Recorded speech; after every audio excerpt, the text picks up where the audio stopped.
Good morning, everybody. Basically, I wanted to do a video this morning just to show everybody what I'm going through just now. It's basically a 2-week intense course of antibiotics, but it's intravenously given. So basically that there, 2 seconds, I'll show you it better.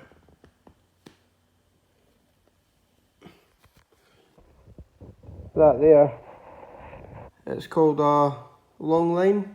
So basically, unlike usual cannulas you get that only go about maybe an inch under the skin, the long line goes all the way up, from that vein all the way up into probably about my shoulder.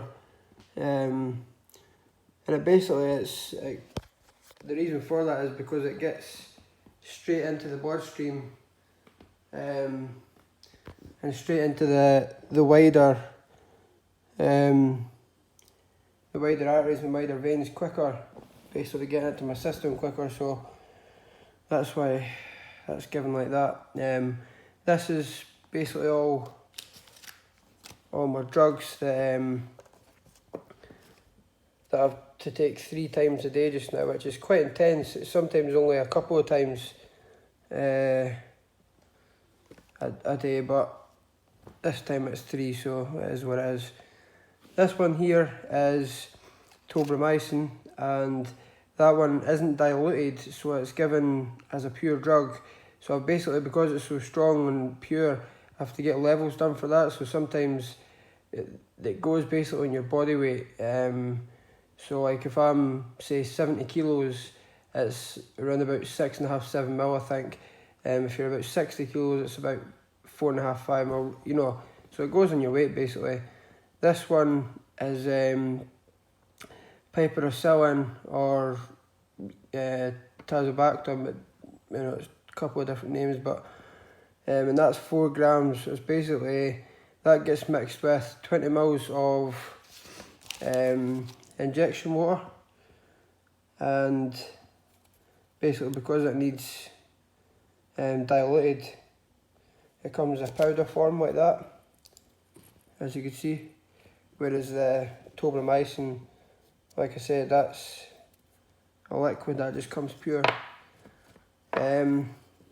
Basically, this one here that's just basically a sodium chloride flush. So basically that goes in very, you know, but it goes in before I put my drugs in to flush the line, in case there's any sort of blood got in there whilst I've not been using it. And this one is a heparin flush. So basically that goes in at the end, and that basically coats the inside of the line, so that if any blood or anything does get in there, it doesn't stick and sort of congeal. Because the last thing I want, because I'm on this for 2 weeks, is it blocking up with anything. So yeah, I mean that's basically what happens.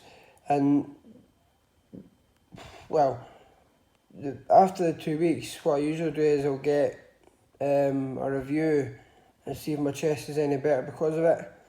And usually after the IVs, it definitely is.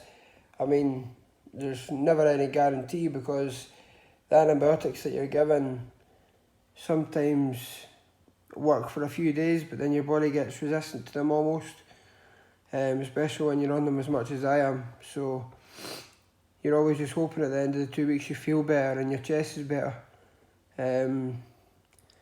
So yeah, I'm going to turn the camera around and just basically show you